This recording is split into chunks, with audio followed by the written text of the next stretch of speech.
Fala, povo de Deus! Gente, estamos aqui em mais um podcast da Paz Lagoa e hoje a gente vai conversar um pouquinho sobre missão. Temos a presença de um cara muito especial, vocês vão conhecer logo logo. Então se liga aí que hoje Deus vai falar muito com você. E é isso. Lucas, seja muito bem-vindo, meu irmão. Obrigado, gente. Estou muito feliz de estar aqui. Depois de muito tempo a gente tentando marcar, aquele vai e não vai, mas cá estamos, né? Então vamos conversar. Obrigado pelo convite. Massa. Lucas, eu vou começar aqui um papo. Queria que a gente falasse um pouquinho sobre... Eu tive lá numa reunião da Steiger, né? Uhum. Então, eu queria que tu falasse um pouquinho sobre como vocês enxergam a missão, né? A missão Sim. de Deus aí no mundo, na vida das pessoas. Fala um pouquinho sobre isso, vamos começar. Massa. Vou começar introduzindo, então, o que é a Steiger, né? Talvez algumas pessoas não conheçam. Talvez a maioria, né? A gente tem uma missão meio... que passa debaixo do radar, talvez. Underground. Dos grandes nomes aí. A Steiger é uma missão que começou lá nos anos 80, em Amsterdã. E ela, em uma frase, ela tem como propósito, né? Alcançar e discipular jovens que nunca, assim... que tem uma aversão à religião, né? Que não acham que a ideia de uma religião institucionalizada faz sentido para eles, né? Por outro lado, a gente conversando com pessoas assim no dia a dia, a gente sabe que essa busca por uma espiritualidade ela é uma máxima, né? Uma latente.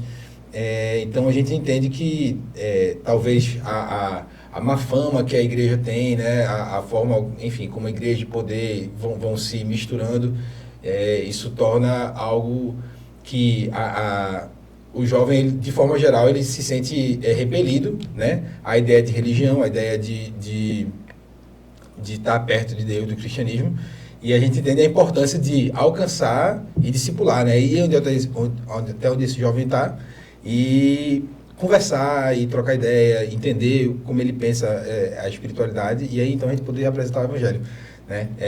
Então esse é o trabalho que a Steiger faz, assim, né? A gente entende que de forma geral, né, a igreja, ela tá existe um gap cultural muito grande entre a igreja e a juventude.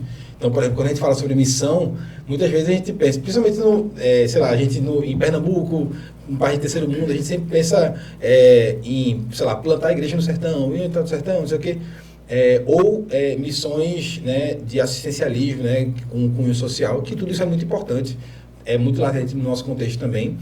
Mas existem outras fomes, né? Que não somente a de comida propriamente dita. Então, a gente não está falando de uma competição, né? Acho que é mais uma complementariedade da abrangência da missão, assim, né? Então, existem pessoas que têm, digamos assim, a feira está resolvida, as contas estão pagas, mas a alma está, né, tá mal, né? O emocional está mal, a família está estraçalhada. Então, por outro lado, a igreja às vezes não está tendo esse ponto de contato. E esse ponto, como eu estava falando, assim, muitas vezes a gente pensa em missão aonde não tem igreja. E, na verdade, por exemplo, em Recife a gente tem muitas igrejas, e muitas igrejas boas, né? Muitas igrejas que têm essa compreensão cultural forte. Mas ainda assim a gente tem muito mais pessoas jovens que nunca nem ouviram falar dessa igreja, e se ouvirem falar, também não vão. Então a gente entende que esse gap, essa distância, ela é cultural, ela não é geográfica, né? Daí a gente entende a importância de a gente como missionários, que todos somos, né? Como cristão todo mundo é missionário, da gente estar com os olhos e ouvidos e o coração aberto para ir até onde esses jovens estão, conversar com eles, ouvi-los, trocar ideia e apresentar o evangelho aonde eles estão, na linguagem deles. Então, a Steiger se propõe a suprir essa lacuna cultural, né, entre a igreja e a juventude. Massa.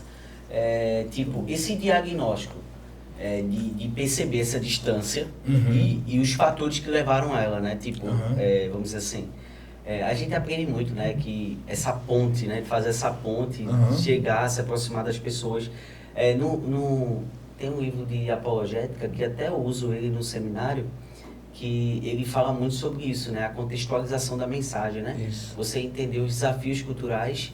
Então, assim, fala um pouquinho sobre esses desafios, porque às vezes, tipo assim, os pais da igreja mesmo com isso, têm os filhos tendo dificuldade de relacionar, de compreender, de entender esses desafios, às vezes... Pronto, vou dar um exemplo meu. Ontem mesmo, eu estava voltando com meu filho da escola, a gente se volta conversando, né? E ele falou de alguns apelidos que estavam colocando nos amiguinhos. O pessoal estava colocando, né? Aí eu fiz, filho, não é bom chamar ninguém de apelido, tá? A pessoa pode se sentir assim e tal. Você se sentiria bem se falasse você assim? Aí comecei a conversar com ele, né? Aí ele, pai, o que significa esse apelido é isso. Aí eu, tá. E esse aqui significa isso. Aí eu, por quê? Porque a linguagem do tempo dele que eu não conheço, né? Mudou. Tipo, exato. A linguagem é que nem o filme, a série Adolescência. Que os policiais não estavam entendendo nada, o filho foi ajudar o pai porque ele não entendia a linguagem, né? A linguagem daquele tempo, né? Exato. Tipo, o emoji, as coisas. Então, eu estou dando só um exemplo, assim, de linguagem, mas pode ser até de postura, de cosmovisão, de visão de mundo. Então, fala um pouquinho sobre, nesse dia a dia, quais são os desafios que tu percebe desse distanciamento e como a igreja pode ser. Que a mensagem... É a mensagem. É a mensagem. Não muda, né? Não muda. Mas a questão de contextualizar. Legal ter falado da série Adolescência e da relação com teu filho, sobre essa questão de, né? Eu estava ouvindo outro dia, inclusive fica a recomendação, o do podcast Café da Manhã, é o podcast da... o nome sugere, né? Todo dia de manhã sai, da Folha. Mas aí todo dia eles pegam um tema específico e passa meia hora, assim, chamam um convidado para destrinchar o tema, né? E aí tem um episódio recente sobre a série Adolescência, né? E do impacto que ela causou um boom na mídia e tal. E aí, se eu não me engano, foi uma psicóloga, uma pedagoga, que foi chamada para conversar sobre a série, né? Não só sobre a série em si, mas sobre o tema que ela levanta, né? E ela trouxe um ponto de vista que mexeu muito comigo. Não lembro qual a idade do teu filho. 7. A minha mais velha está com 5 e a mais nova está com 1. Mas ela falou assim... a gente esquece, a gente como pais, né, ou como pessoas, adultos que transitam em ambientes ou que se relacionam com os mais jovens, a gente esquece que o adolescente ele ainda não é um adulto, ele ainda é um ser em formação. Ela deu esse exemplo, por exemplo, a gente vai conversar com uma criança e a gente entra no lúdico da criança, né? Porque a gente entende, essa criança, ela obviamente não é um adulto, então eu vou entrar no universo dela. Ela vai falar, vai contar a história e tal, e eu vou entrar na dela. Eu vou ouvir o que ela tem a dizer, né, e me adequar àquele universo. A gente esquece que o adolescente, porque está numa fase de transição, ele parece adulto às vezes às vezes está crescendo cabelo na cara, mas não é um adulto ainda. Então ainda, mas a gente, às vezes como pai ou como responsável, uma pessoa mais velha na relação, se esquece de fazer esse esforço também de se adaptar ou de compreender, né? A gente já quer que ele ou ela, né, que os adolescentes compreendam o nosso universo. E a gente tem uma conversa de igual para igual com o seu adulto, mas não é.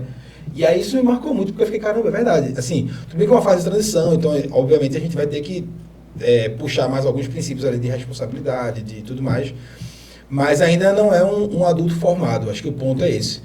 Dito isso, fica a recomendação do podcast, né, Café da Manhã, sobre esse tema da adolescência, vai estar lá no histórico, que ela explica melhor do que eu, com certeza.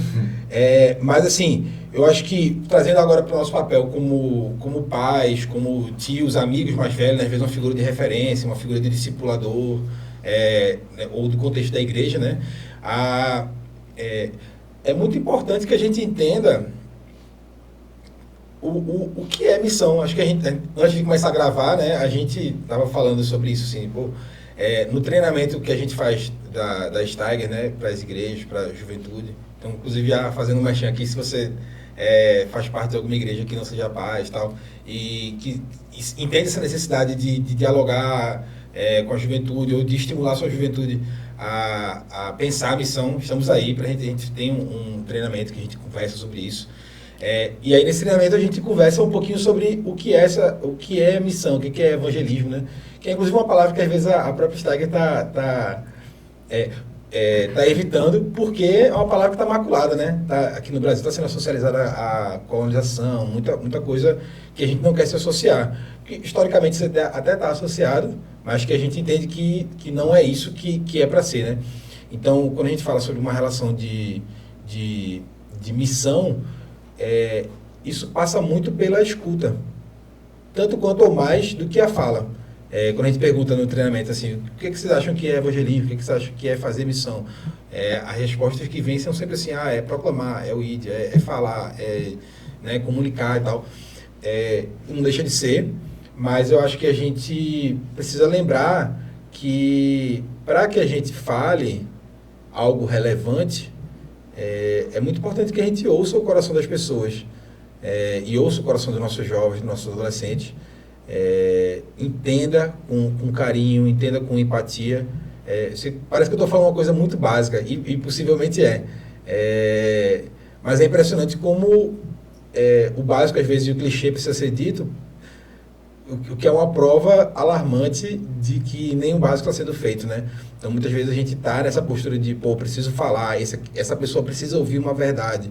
Às vezes, sim, mas muitas vezes, para que essa verdade seja bem recebida, precisa existir também um caminho de escuta, né? Um caminho de acolhimento, de perguntas, olha aí, como é que você está? Você fez isso? Me explica aí, o que passou na tua cabeça para que você tome essa atitude, para que você fale isso?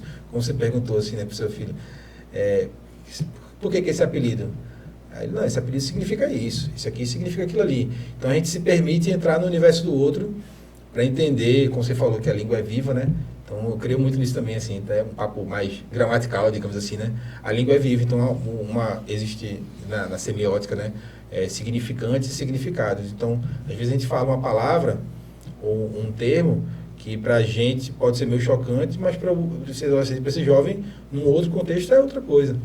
Então, é muito importante que a gente faça esse esforço de não se alarmar com uma palavra dita ou algo e passe mais a perguntar, para você, o que significa isso? Como é que é isso na tua cabeça? E a gente começa a entender o universo dele. Ô Lucas, sabe uma coisa que eu vejo na Steiger, que me encanta e que eu queria que tu falasse um pouco? Uhum. Quando tu fala tudo isso que tu falou, essa nossa conversa me remete muito a duas passagens. A Steiger em si me remete muito a duas passagens. Uhum. A primeira é Paulo, em Atenas, aquele lance Clássico. de olhar a cidade, buscar pontos de contato e começar com um diálogo amistoso. Tipo assim, vocês não são um bando de idólatras. Tipo assim, sabe essa sede de espiritualidade e tal. E outra passagem é o lance de Filipe, sabe? De ver alguém e ele fazer o esforço de ir até ele. Quando fala assim, enquanto a carruagem passava, é muito interessante isso para quem quer ser pregador, para quem quer ensinar o evangelho, porque é dito que o pregador vai em direção àquele que não entende. E a gente tem que imaginar mesmo o cara correndo do lado da carruagem. Então, existe um esforço de quem vai proclamar a mensagem em direção a quem quer saber. E eu vejo essas duas coisas na Steiger, tanto do esforço de ir, quanto dessa busca de pontes. Mas eu queria que tu falasse agora para o público da igreja, talvez seja a maioria de quem está ouvindo isso aqui. Ângelo estava aqui e ele falou na reunião algo que é bem interessante, que choca. Não sei se tu ficou chocado. Ângelo é um dos missionários da Steiger, né, que veio aqui recentemente para conhecer a nossa casa, nosso trabalho aqui na cidade, né? Só para contextualizar aí. Isso aí. E Ângelo falou uma coisa que eu lembro, a primeira vez que eu vi me chocou. Talvez choque um pai, que é tipo assim, sabe o funk, sabe músicas ruins que a gente ouve? A gente deveria criar uma resistência a conseguir ouvir sem ser influenciado, para conseguir encontrar o clamor que está naquelas músicas. Por que essa juventude está amando? Por que essa pessoa está levantando como uma referência? E aí eu queria que tu falasse, Lucas, sobre aqui em Recife, a gente vê ícones surgindo, coisas globais e locais. E a gente, enquanto igreja, o que é que tu acha que a igreja poderia fazer para ser bem-sucedida no discipulado do jovem? Não sei se ficou abstrata a pergunta. Ficou não foi? Talvez, mas eu entendi sim. Ficou talvez abrangente, né? Eu vou falar pra caramba, que é uma coisa que é comum. Que bom. Gosto muito dessa pergunta, porque eu acho que...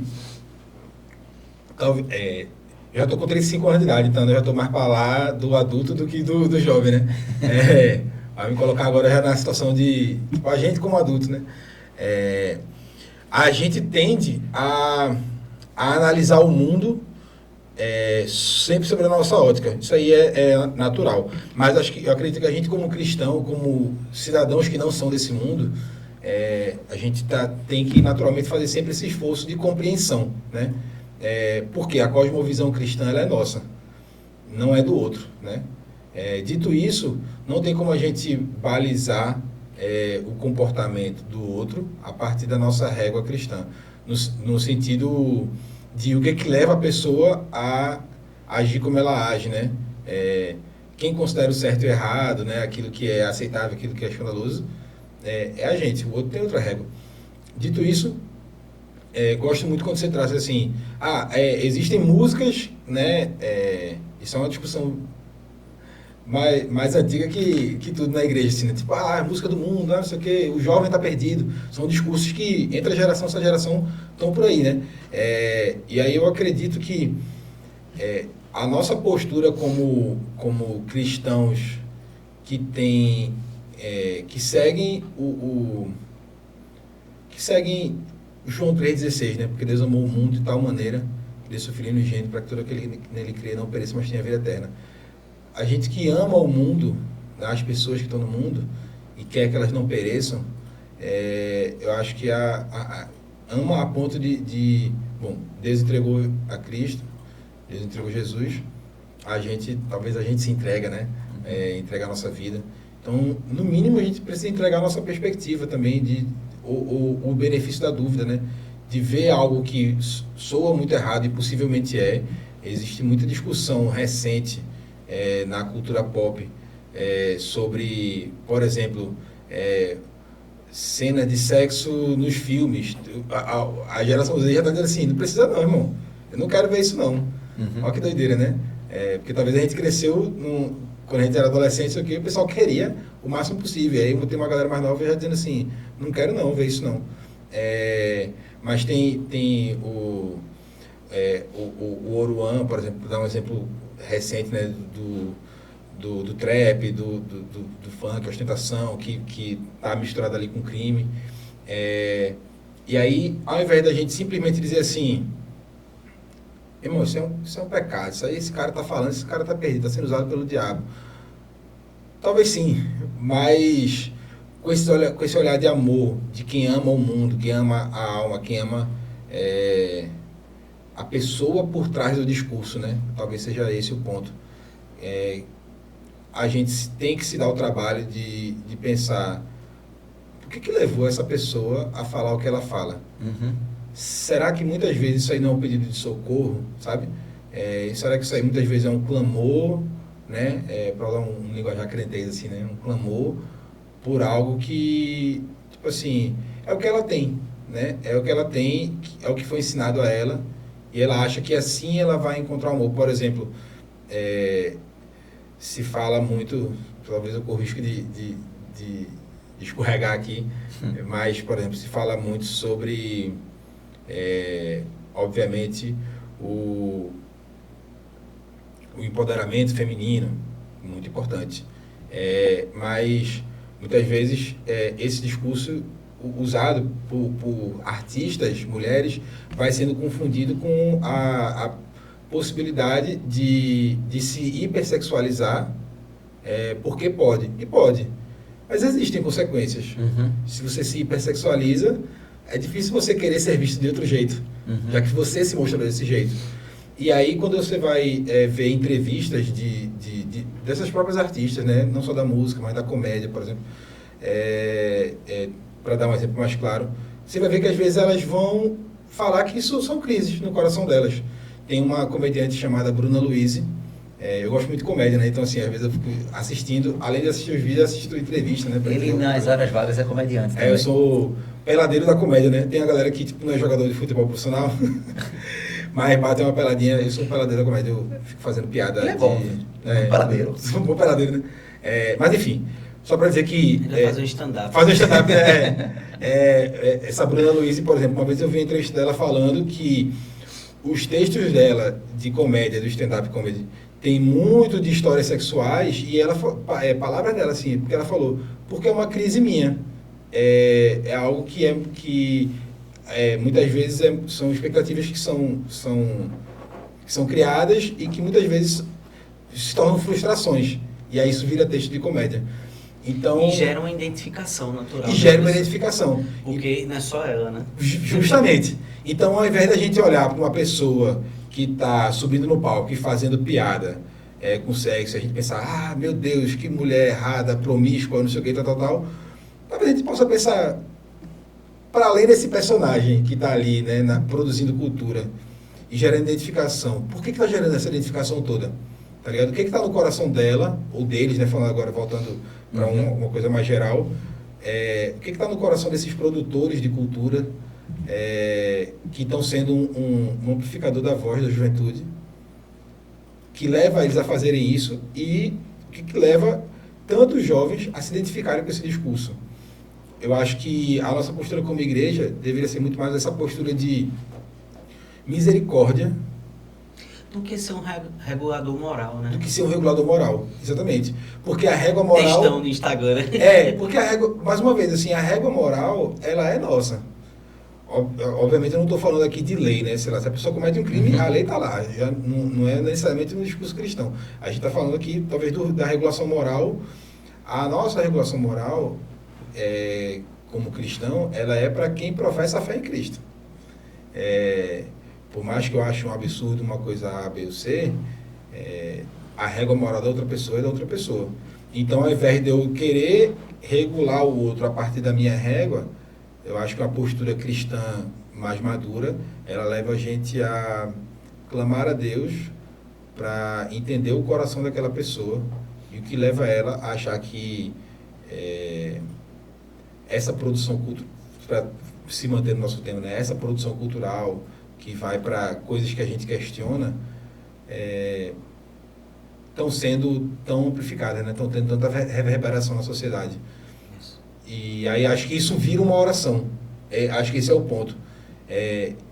Quando a gente vai entendendo dessa forma, a gente consegue ouvir um funk, ouvir um trap, uma ostentação, e a gente consegue não ter uma postura reacionária, a gente consegue ter uma postura de misericórdia. Assim, Senhor, mostra para mim o coração desses jovens, mostra para mim o coração desses artistas, por que essas pessoas estão falando isso, estão vivendo dessa forma, e por que elas acham que elas estão bem fazendo isso.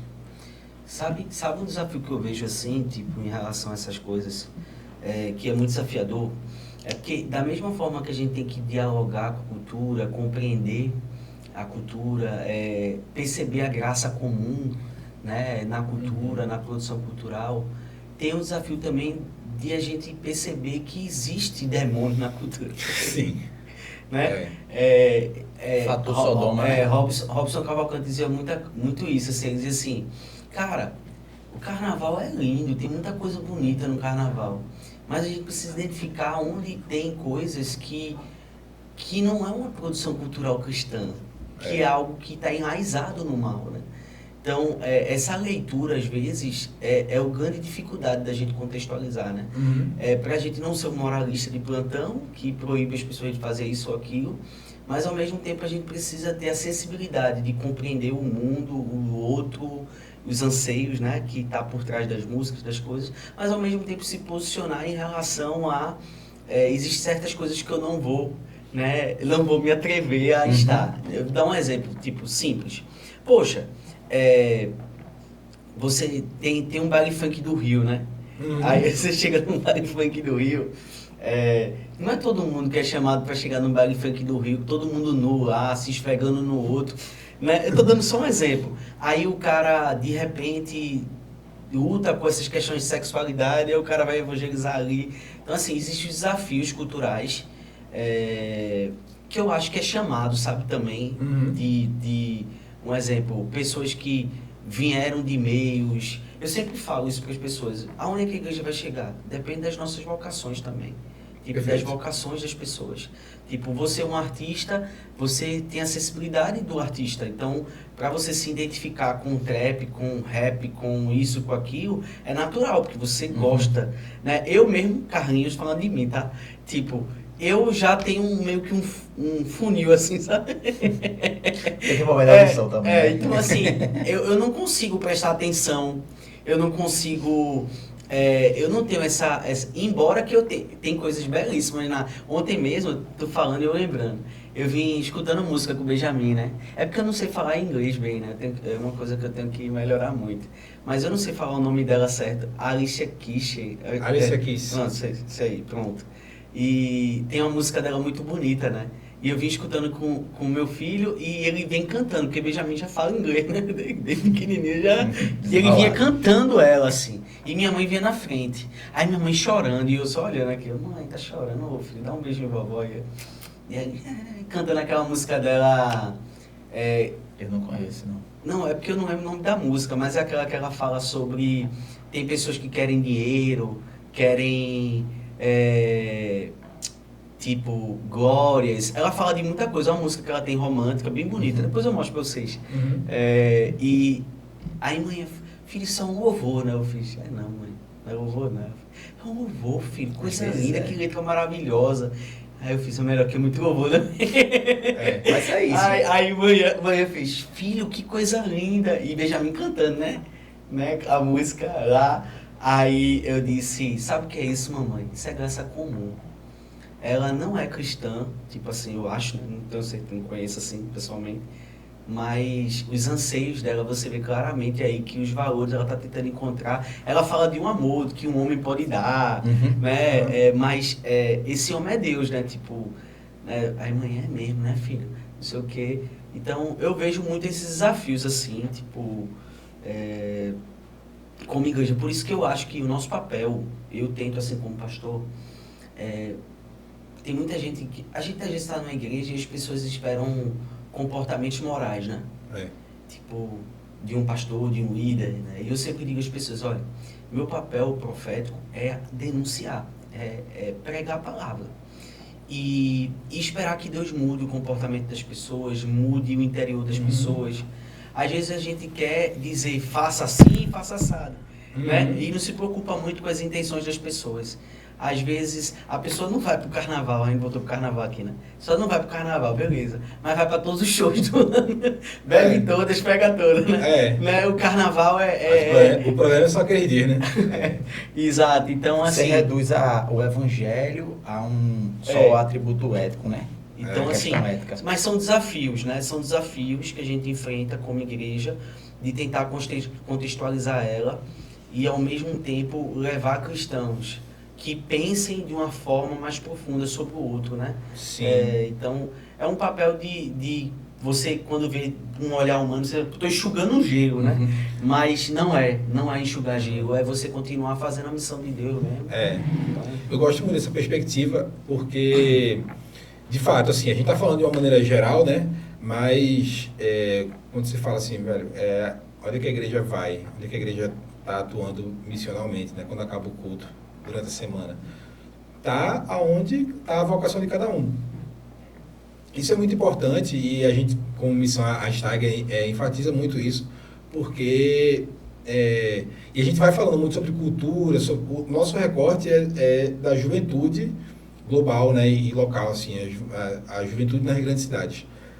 E a gente entende a importância dos produtos culturais, né, que acabam formando a opinião pública, né. Então, por isso que a gente fala muito... E a identidade também. E a identidade, vai formando a opinião pública, são formadores de identificação, assim, de identidade. Então, por isso que a gente fala muito disso.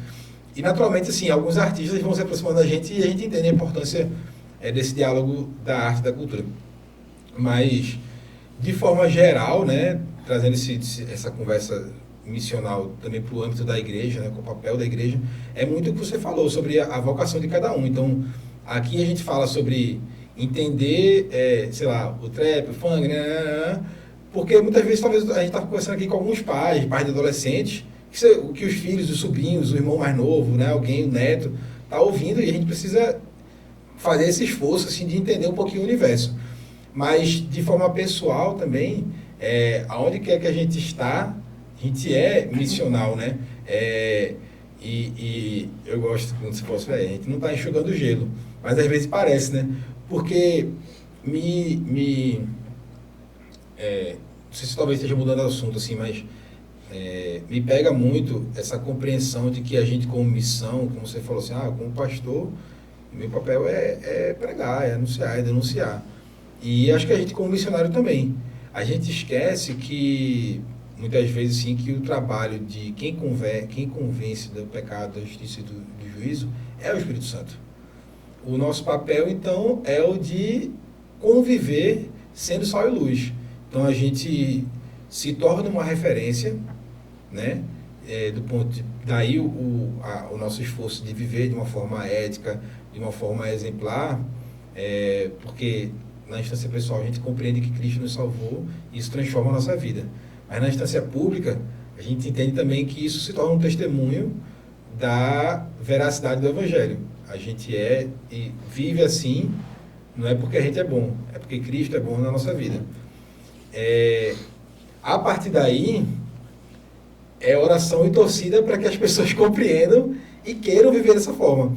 É assim que a gente entende, assim, né? Eu acho que isso tira um pouquinho o peso do nosso coração, das nossas costas, de achar que é a gente que vai converter o outro. A gente vai viver de uma forma exemplar, porque a gente entende que Cristo nos amou primeiro, se sacrificou por nós, isso transforma a nossa vida.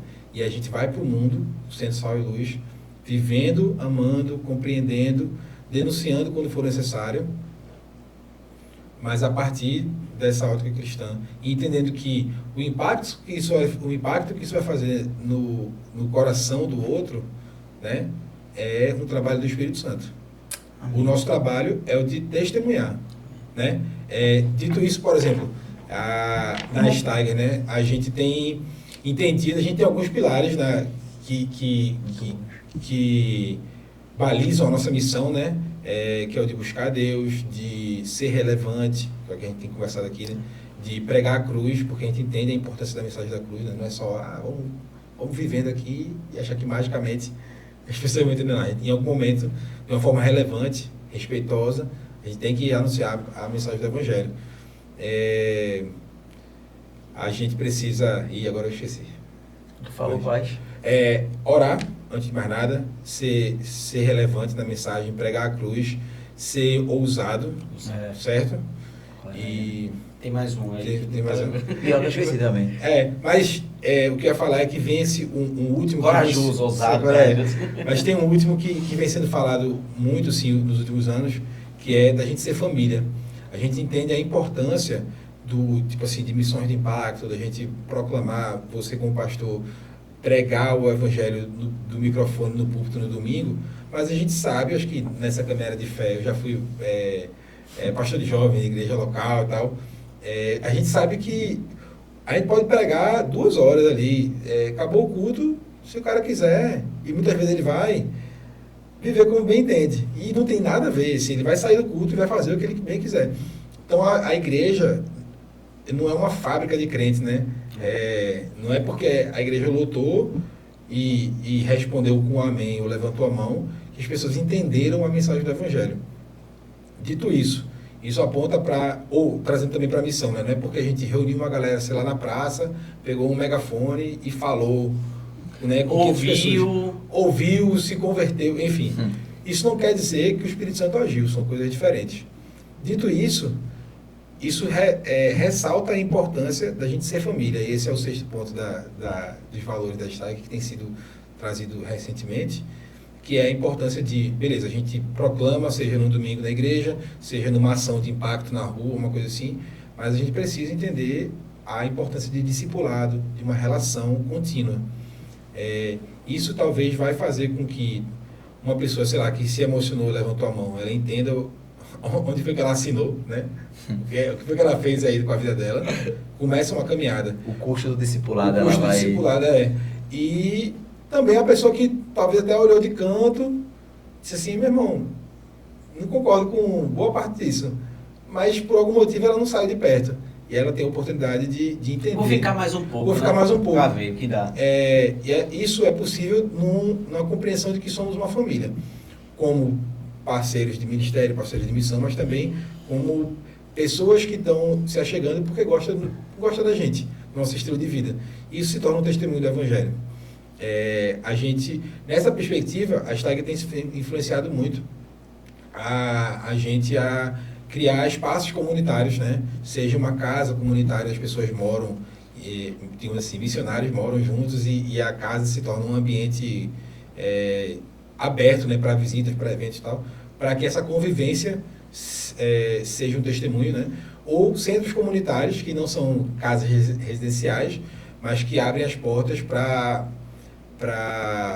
a cidade, de uma forma geral, para ouvir as pessoas, trocar ideia. E a gente tem feito, a gente abriu recentemente aqui um espaço desse aqui em Recife. A Stag tem algumas casas como essa, né? Seja residencial, seja uma casa, digamos assim, um perfil mais comercial, assim, né? Mais cultural, digamos assim. Tem algumas no mundo, aqui no Brasil a gente tem 3, e uma delas, a caçula, é aqui de Recife. A gente abriu a galeria, e é um espaço como esse, é um espaço que tem um café, tem algumas salas e um espaço aberto para fazer e receber eventos, cristãos ou não, né? A gente vai ter amanhã o nosso sarau, né, por exemplo, que é um espaço onde a gente vai receber artistas, cristãos ou não, que vão lá se expressar, vão trocar ideia. E lá, possivelmente, a gente vai ouvir coisas que a gente, como cristão, nem concorda. Mas a gente entende a importância de abrir um espaço neutro. Esse não é o tipo de coisa que... Eu não gosto muito dessa palavra neutro, mas... Porque neutro em nenhum lugar né? Verdade. Mas eu digo assim, não é um espaço religioso, por assim dizer, né? Onde, tipo assim, só entra lá se o cara for crente, tu só vai pegar o microfone se for para dar uma palavra, né? Uhum. Lá é um espaço cultural, né? Por mais que não seja neutro, é um espaço cultural, que recebe os diferentes, né? Claro, cara. O Atos 17, quando a gente lê Atos 17, a gente pega o aerópago, mas antes eles se encontram, é curioso, que eles vão para um lugar primeiro que é onde os filósofos trocam ideia. Que é um lugar desse. Então, tinha ali, sei lá, o cara era estoico, o epicureu, o cara e Paulo lá, né? Trocando ideia. Ao ponto de, quando eles vão para a Areópago, ali é onde se decide questões mais efetivas da cidade. Então, quando vai para lá, eu enxergo, se a gente for trazer para hoje, eu me identifiquei muito, eu conversei com o Carlinhos, né, esse lance da Stagger, umas dinâmicas que eu me assemelho muito com passagens bíblicas. Quando eu vejo a Stagger, por exemplo, tendo como estratégia casas comunitárias, casas colaborativas, eu sei que não tem tanto a ver, mas eu lembro da escola de Tirano. Tipo, Paulo vai para a sinagoga e diz assim, mano, aqui não tá rolando. Aí ele vai para uma escola na época e faz dali um lugar onde a fé é discutida. E eu gosto muito, eu vou aproveitar essa deixa para falar umas coisas aqui, quando tu falou assim, a canção da Alice lá era melhor que muito louvor e tal, porque Paulo, ele vai usar o termo certinho de profeta para alguns poetas, porque eles estão falando verdade. E eu gosto de uma frase daquele Abraham Kuyper: toda verdade é uma verdade de Deus. E eu não queria falar isso não, sabe, Carlinhos, porque ele pode lembrar, mas eu meio que, aquele costume antigo de furtar livros, eu furtei um livro dele, que com certeza estava esquecido. Furtando o teu também, né? Que eu quero citar esse livro aqui, que é incrível. Falei para o Ângelo, missionário lá, que eu acho que é um livro que faz sentido o time da Esther discutir ele, que é Ter Fé na Cidade. E tem uma parte do livro, é de Tiago Cavaco, que ele fala, Carlinhos, assim, o início das cidades. Então ele vai pegar a cidade lá que Caim vai fundar, Enoque, etc. E é dito uma informação dessa primeira cidade, de que lá vai ter Jabal, o primeiro músico, e Tubal-Caim, que é o primeiro cara que vai fazer meio que a metalurgia. E aí ele traz uma parada interessante. O palco, vai tocar. Tá? Mas sabe uma coisa que é interessante? A bondade não é propriedade exclusiva do povo de Deus. O povo como um todo, a graça comum, Deus derramou, e homens e mulheres pelo mundo inteiro têm a capacidade de construir coisas boas. E se a gente se perder disso, a gente começa a tratar como se, do mesmo jeito que a dignidade humana é para o humano. Dignidade humana não é para o crente, é para o humano. A capacidade de construir coisas boas é do humano também. Então, isso daí, inclusive, está na depravação total. Quando a depravação fala sobre todo ser humano, inclusive como um todo, a gente, em essência, todas as instâncias da realidade caiu, isso não impede a construção de coisas boas, e aí o exercício do crente começa a ser o que tu falou. Eu vou citar outro livro, né? O que é que tem de fator Melquisedeque? O que é que tem de fator Sodoma aí? E usar isso como ponte. E eu queria encerrar essa minha fala trazendo algo que também vejo discutido na Steiger, que a igreja tem que fazer como um todo é não só ser aquele que tem um discurso crítico, mas que constrói. E essa construção passa pelas vocações. Então, vou dar um exemplo. Uma vez teve uma reunião nossa que até comentei, o time da hashtag do Recife não só está atuando quando ele vai para a rua, não. Se tu é um músico, a construção do teu álbum é algo que faz parte da nossa oração e de uma celebração nossa. Então, eu acho que faz parte da vocação pastoral e de líderes da igreja entender que quando um membro da nossa igreja é um bom biólogo, vou pegar um exemplo meu, certo? A gente tem uma menina na nossa igreja que acho que tu conhece, ela te conhece, mano, Bruna. Você vai lembrar de nome, Bruna Teixeira, ela disse que te conhece. E Bruna é uma bióloga extremamente dedicada e tem se esforçado para ser relevante na sua área. E até é bom trazer que a hashtag traz relevante como comunicar bem, não só ser famoso, né? Ah, com certeza. É bem diferente. E ela tem sido muito dedicada. Então, quando o Bruna vai lá para os Estados Unidos e ela começa a construir uma atuação relevante e a régua dela é o evangelho, e isso faz com que ela seja uma discípula de Jesus lá, a Paz Lagoa está lá. A Paz Lagoa não só está num lugar quando ela monta um ministério e o ministério se junta e vai para um lugar. Então, essa construção de igreja, de começa a capilarizar, sabe? De quando Paulo fica feliz que Priscila e Áquila pega Apolo e diz assim, não, vem cá, eu vou lhe ensinar a fé. Então, eu acho que esse ponto se torna o ponto de contato de uma instituição como a Steiger e a igreja. Porque a igreja é indispensável para os propósitos de Deus. Então, essas outras instituições, elas começam a ver como, não como competição ou coisas paralelas, mas elas se conectam em lugares, com sabe? certeza. E aí eu queria deixar essa pergunta até para quem vai ouvir. A Steiger, ela também atua pregando, discipulando os jovens, mas ela também auxilia as igrejas. E aí eu queria que tu falasse um pouquinho disso. Como é esse auxílio? Perfeito. A gente entende que a Steiger atua meio que em duas frentes, assim, né? Tem essa coisa que você falou. Bom, tem o que a gente faz na rua, né? Ou nos centros comunitários, aqui em Recife, com a galeria, com os eventos que a gente faz, pessoas que a gente recebe, alcança, discipula, vai dialogando. Mas existe também o ponto de apoiar a igreja nessa compreensão missional que a gente está conversando aqui. Porque a gente sabe, e aqui eu estou entre pastores, né, de igreja local, a gente sabe que, tipo assim, esse discurso, acho que é um discurso que ninguém vai discordar, assim, né? Tipo, a missão tem que ser cumprida, as pessoas estão perdidas, a gente precisa fazer alguma coisa. Mas também na prática, a gente sabe que no dia a dia da igreja local, muitas vezes a prática da missão, né, ela não é incentivada, porque a gente vai sendo engolido pela rotina das outras coisas e tudo mais. Então, a gente, como missão, como está entendendo isso, a gente se coloca à disposição da igreja para dizer, olha, isso que você entende que é importante, mas não está conseguindo ter braço nem tempo na agenda para fazer, a gente consegue ajudar. A gente consegue reunir os jovens, reunir os pais, né, falar com os adultos, pregar na igreja, dar um treinamento, para que essa compreensão missional, essa coisa que a gente está tendo aqui, ela seja pulverizada na igreja, se torne um senso comum e a gente treine esses jovens, converse e discipule o coração dos pais, para que os pais entendam também dentro de casa, também com as pessoas do relacionamento, e a gente apoie a igreja. Então, de fato, não é uma competição, né? Assim, primeiramente porque a gente está falando do reino de Deus, então já não, essa palavra já não deveria estar no vocabulário, né? Mas muitas vezes está. Então, de forma bem prática também, não é uma competição porque a gente entende a importância, e a gente bate muito nessa tecla, de que todo missionário da Steiger, toda pessoa que é envolvida com a missão, ela tem que estar numa igreja local. Não existe isso de um missionário por conta própria, né? Ele tem que estar numa relação de discipulado.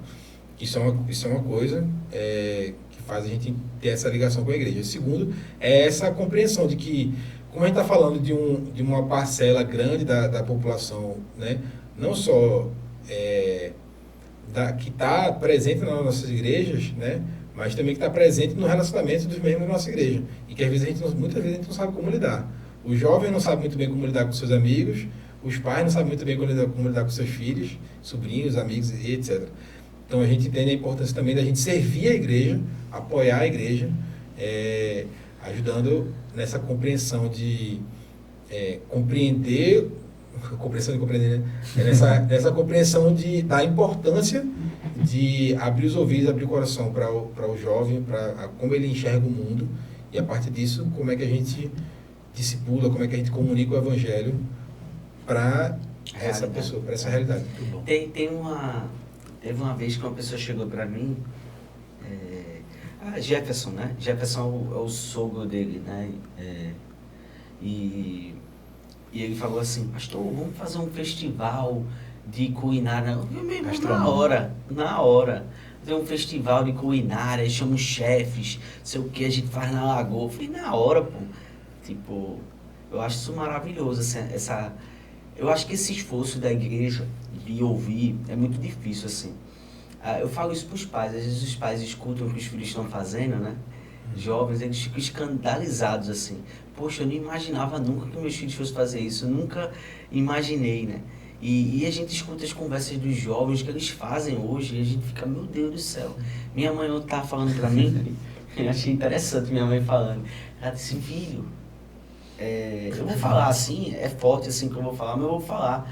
Minha mãe, porque eu achei interessante isso. Olha o corte aí agora. Minha mãe falou assim, disse assim, não, porque uma professora, filho, minha mãe é professora, né? Tinha uma menina na sala dela, 13 anos grávida. E aí a professora perguntou quem era o pai. A menina, não sei. Aí eu fiz... Aí a mãe disse assim, que na hora a professora perguntou o que foi que aconteceu. Você saiu com muitos meninos? Não. A minha turminha marcava para ir todo mundo para uma casa, o pai viajava. Ia toda a turminha para casa. E os meninos de 13 anos, eles ficavam nus. E as meninas iam tendo relações com os meninos. Todos os meninos. Ela engravidou nessa brincadeira, né? De adolescente. E a gente pensa que essa realidade está longe da gente. Né? A gente está até falando lá na Instagram sobre jobs, né? As jobs, tudo, que virou uma linguagem linda.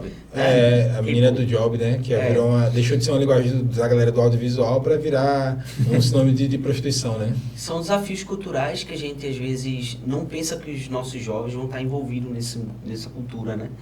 Então, a gente vê a casa de Carlinhos Maia, né? A casa de quê, meu Deus? Eu nem sei o nome. É uma casa lá que os casais vão e tal. E todo mundo é jovem, todo mundo, né? Então esse é o contexto, né? Que a gente tá vendo, esses desafios. Ela disse que, minha mãe falou que a professora, quando a menina tava falando, ela ficou chorando. Né? A professora ficou chorando. Disse, meu Deus, como é que isso foi acontecer, né? Eu sou uma menina, né? Então, e eu já vi situações assim com os pais, né? Então, tempo de juventude aí, eu já vi isso. Minha filha tá fazendo isso, né? Como é que minha filha faz isso? E eu não estou sabendo, né? Então, a gente precisa ouvir. E eu sempre disse assim, dizia aos pais, né? Essas coisas a gente não aprende no seminário.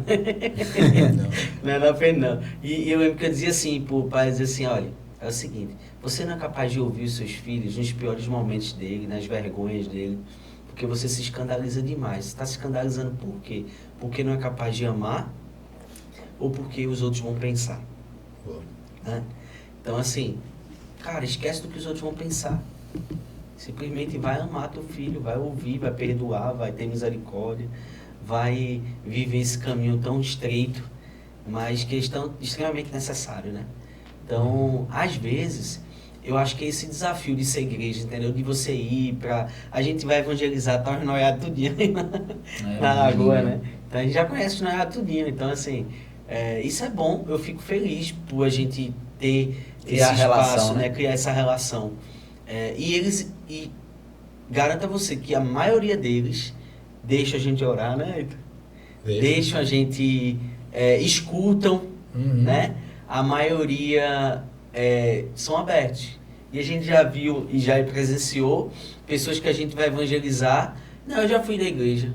E tu vai me evangelizar tatuado assim? e tu quer que eu acredite em tu, né?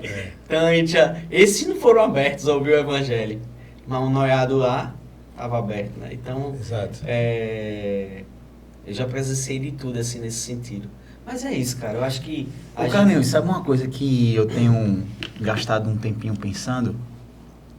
Porque é um assunto que eu estou estudando e que acho que vale repetir. Porque eu acho que talvez seja um pouco clichê, mas vale. É que me chama muito a atenção o contraste de Babel e Pentecostes, sabe? Eu vejo assim como se fosse, sabe, Senhor dos Anéis, as duas torres? Assim, o que é que acontece com uma reunião que o Espírito de Deus não guia? O que acontece numa reunião em que o Espírito de Deus guia? E Babel é uma tentativa de construir algo e termina com ninguém se entendendo. As pessoas não conseguem, a comunicação não é relevante, porque não há. E Pentecostes é uma explosão missionária, porque ela é relevante, porque a comunicação é compreensiva. Inclusive, um povo de outra língua, de outra cultura, diz assim, eu estou entendendo. Eu acho que esse é o lugar que a pessoa que ama a missão e está num grupo missionário, na igreja, tem que buscar. É estar tão cheio de Deus. E falar em línguas. Que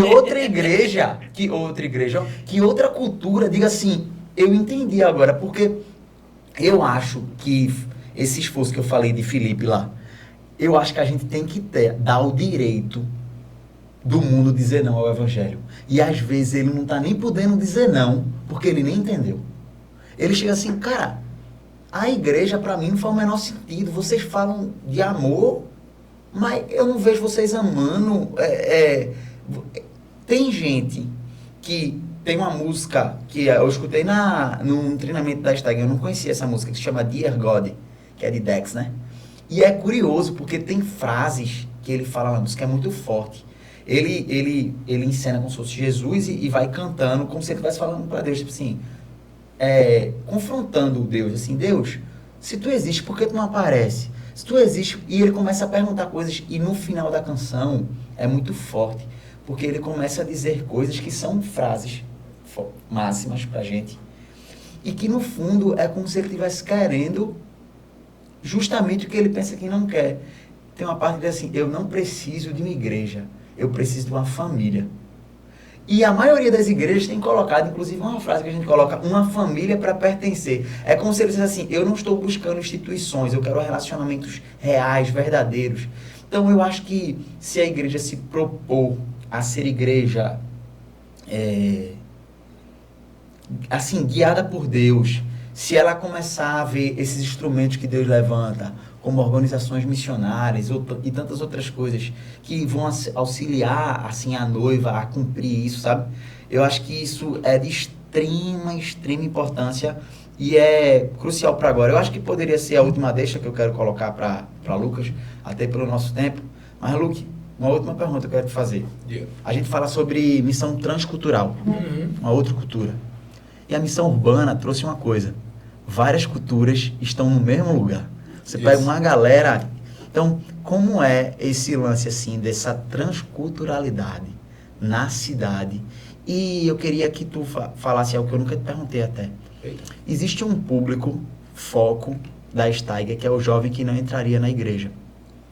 Na cidade do Recife, onde é que tu acha que esse perfil se encontra? Tu acha que ele está pulverizado, tem um lugar maior? Muito bom. Eu acredito, falando primeiro dessa questão transcultural versus missão urbana, né? E sim, quando a gente vai para a rua, a gente encontra mesmo assim, muitas subculturas, né? Que acaba sendo, como a gente vem conversando desde o começo, assim, esse esforço transcultural, né? Mas que não é de aprender um outro idioma, mas é aprender uma outra cultura, né? A era secular, né? A era secular. Não, mas assim, que o secular, ele é tudo aquilo que não é eterno, né? Digamos assim, né? Tá restrito a esse século. Mas, falando de subcultura, por exemplo, e já começando a responder a tua outra pergunta, muitas vezes a gente já foi fazer ação de rua, trocar ideia com a galera, assim, no Recife Antigo, ali perto do Marco Zero e tal. E a gente faz um lance de, tipo tem algumas ações, mas uma das que eu mais gosto é de fazer entrevista, assim, é de chegar dizendo, a gente está fazendo uma pesquisa aqui pro meu TCC, e aí a gente faz algumas perguntas, a gente começa a fazer perguntas existenciais pra galera e tal, e aí a gente vê lá uma galera, tipo assim, a galera do K-pop que tá lá dançando, tá ligado? Tem a galera do skate, tem a galera que vai lá, o famoso metaleiro que vai lá para tomar cachaça na frente do rio, ouvindo metal, assim, né? Para trocar ideia. Então, assim, ali, por exemplo, no mesmo local, mesmo assim, no mesmo perímetro, você tem já várias subculturas, né? Então, assim, por exemplo, essa galera que eu citei, só para dar 3 exemplos, já meio que não se conversam muito, assim, né? Tem uma galera que tá dançando pop coreano, tem uma galera que tá ouvindo metal dos anos 2000, tem uma galera que tá ouvindo brega funk, outra galera que não tá ouvindo nada, tá andando de skate, assim, né? Então, parece alguns estereótipos, mas, assim, cada um desses já tem sua subcultura, seus pontos de contato diferentes. Então, outro dia eu vi uma pregação que o pastor estava falando assim, Jesus falou muito sobre, obviamente, né, sobre ovelha, sobre pescador e tal, porque era o universo que ele estava. E aí ele trouxe esse exercício criativo. Pô, se Jesus estivesse falando hoje com um professor, como é que ele falaria? Se Jesus estivesse falando com um engenheiro, sabe? Tipo assim, eu estou construindo um reino, mas que vai para além dessas estruturas. Você quer me ajudar a construir isso, né? Você está dando aula para um professor assim, você está dando aula para coisas importantes, mas eu tenho um conteúdo, um ensinamento que pode transformar a humanidade. Você quer me ajudar a ensinar isso às pessoas, passar esse conhecimento para as pessoas? Então, por exemplo, que exercício criativo a gente faria, né? Que discussão a gente teria para conversar com alguém que ama dançar, alguém que ama esporte, que ama andar de skate, alguém que está ouvindo metal e tomando uma cachaça, olhando pro Marco Zero ali, porque talvez está querendo esquecer de alguma coisa, pô, então, está procurando um alívio, está procurando um negócio, pô, tem uma parada aqui que pode te satisfazer mais do que essa garrafa aí, sabe? Então, cada subcultura dessa exige um esforço de compreensão, né? Porque, por mais que a gente esteja falando de um mesmo perímetro geográfico, ali já tem um liquidificador cultural que vai exigir mudanças de chave no discurso constantemente. Isso parte, talvez eu esteja ficando meio repetitivo, assim, para mim a resposta, ela até, entre aspas, simples, parte de uma escuta ativa, da gente ouvir e fazer perguntas interessadas, olho no olho mesmo, assim, e aí, o que tu gosta de fazer? Pô, tu tá dançando isso aí, como é que é? Que massa essa música, isso quer dizer o que para tu? E a partir do que a pessoa fala, a gente vai começando a ter alguma bagagem de conteúdo para poder dar alguma resposta de fato relevante. Então, onde é que esse jovem está, né? Ele está pulverizado, de fato, nesse aspecto do não quero muita relação com a igreja, né? Não quero muita relação com uma religião institucionalizada. Acho que no caso de Recife, Pernambuco, por que não dizer Brasil, que é um país muito cristianizado, né? Tem um histórico cristão muito forte, muito recente. Até outro dia estava no slogan do governo, né? Então você ligava a televisão e você tem cristão pastor no governo, tem, né? No slogan do governo, Deus acima de tudo. Tem programa de televisão em rede nacional de igreja. Então, diferente, por exemplo, da Europa, falando de maneira bem geral, assim, né? O cristianismo lá, possivelmente é uma coisa do passado, assim, você vai falar, as pessoas não têm necessariamente raiva, era só, tipo, passou esse negócio aí de igreja, sabe? De uma maneira bem geral, né? Aqui não passou. Aqui é uma coisa muito latente, tá muito, assim, hoje em dia, né, no TikTok tá se falando sobre, sei lá, sobre legendários, e o pessoal tá descendo o pau, porque não, isso aí é negócio de crente. E artistas fazendo. Então, assim, é sempre uma coisa muito latente, assim, né? Sempre tem um influenciador cristão, alguém que se converteu e tal.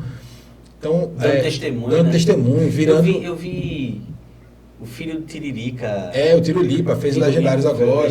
Então, o que eu estou querendo dizer com isso? Não estou fazendo nenhum juízo de valor aqui, assim, né, nesse momento. Só para dar alguns exemplos de como o cristianismo, a igreja, a religião cristã, está o tempo inteiro na mídia.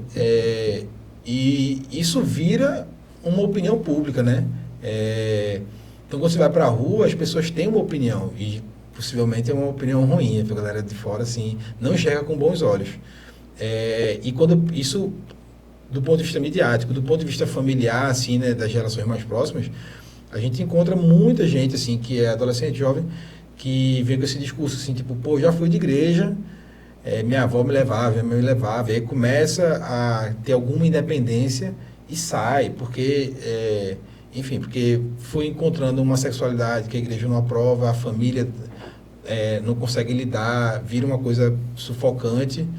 Ou, falei sexualidade para dar um exemplo, né? Mas assim, essa consciência, esse comportamento de querer cristianizar a pessoa a partir de uma régua moral, né? E não de uma compreensão do que é o evangelho, isso muitas vezes afasta mais do que conscientiza, né? O discipulado, né? O discipulado. Querer fazer de fora para dentro e de frente para fora. Então, e a paciência também de ver o outro ser formado, né?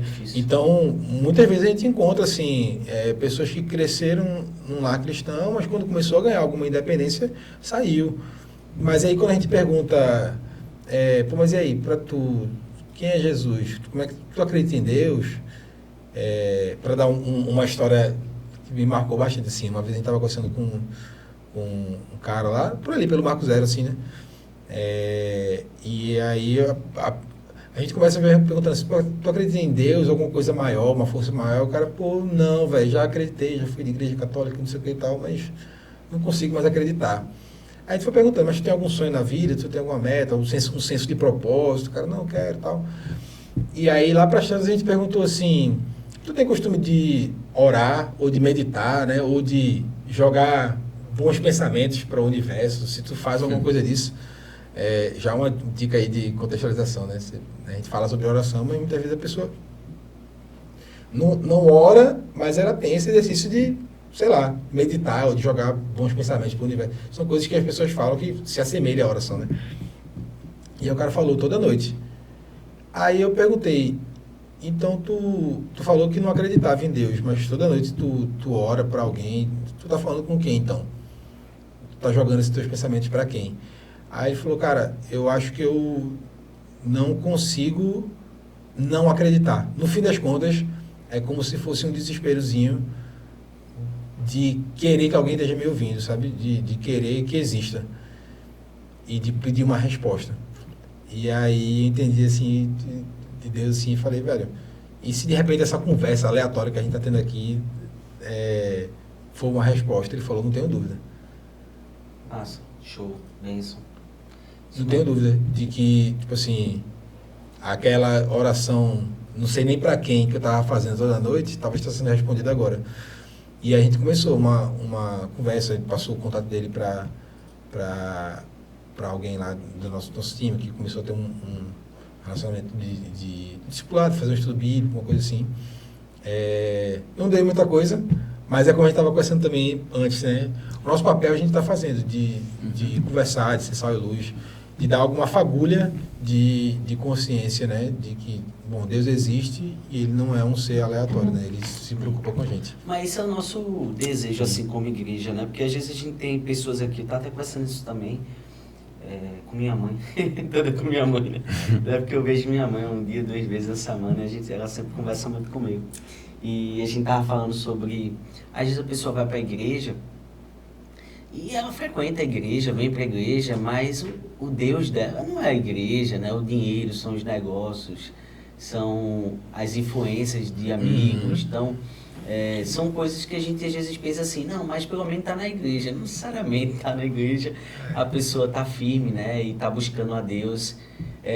Eu conheço pessoas que às vezes vai para uma igreja porque pode aumentar o network, né? A igreja pode aumentar o network aí. Uma igreja que eu posso vender o meu produto, eu posso me relacionar com pessoas da minha classe social, né? Então assim vai. Tem jovens que se aproximam de uma igreja porque lá tem bons louvores, boas bandas, né? Os caras têm uma estética, um estilo legal, né? Um estilo legal. Então, Você sabe muito bem, mais do que eu, às vezes a pessoa tá numa igreja aqui, então vou para aquela ali, porque os músicos são melhores, eu posso aprender e crescer, né? Então, o que leva as pessoas às vezes a buscar Deus. E sabe o que é interessante disso, Carlinhos? Eu chego a chutar, vou fazer uma coisinha que talvez seja errada, mas eu vou, tá bom? Perdoe, irmão. Eu chego a achar... corte aí, mais uma vez. Olha, eu chego a achar que 99%, para ser generoso, vai para a igreja assim. O problema é ficar, porque a pessoa vai para a igreja, ela ainda não teve muitas vezes esse encontro, então as motivações de alguém que não está sendo guiado pelo Espírito não vai ser boa mesmo, não. A questão é que a gente vai continuar, ano após ano, vendo o Evangelho de Deus, vendo a mensagem da cruz e com as mesmas motivações, porque eu vou falar por mim, até me perguntaram ontem, tu se converteu como? Irmão, eu sou criado no evangélico, mas fui para a igreja atrás de uma menina. Só que quando eu chego lá e vejo assim, a realidade do evangelho, isso impacta, né? Você não consegue ficar o mesmo. Então, acho que esse chamado a crescer na fé... Maturar, né? Maturar, é importante. Mas foi muito bom, viu, Luke?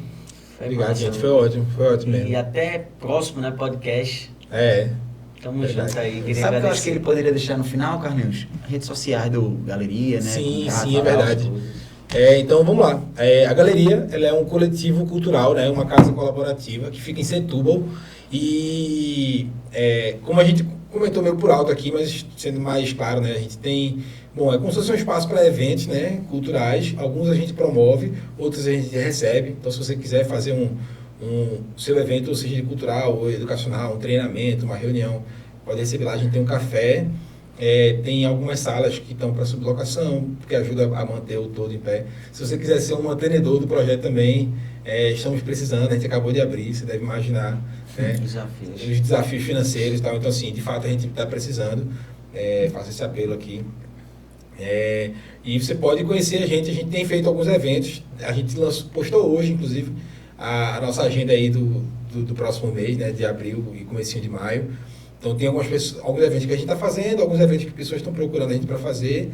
E aí a gente, tanto nesses eventos todos, a gente como equipe da missão, está por lá, participando, colaborando, servindo a cidade, servindo as pessoas e fazendo a missão nessas relações que são construídas a partir disso tudo, né? Então esse é o propósito da Galeria, sendo um espaço cultural. Segue lá a gente, @galeria com 2 L's, galeria com 2L's.cc, de coletivo cultural. @galeria com 2 L's.cc. E é isso. Valeu, gente. Até o próximo podcast. Deus abençoe.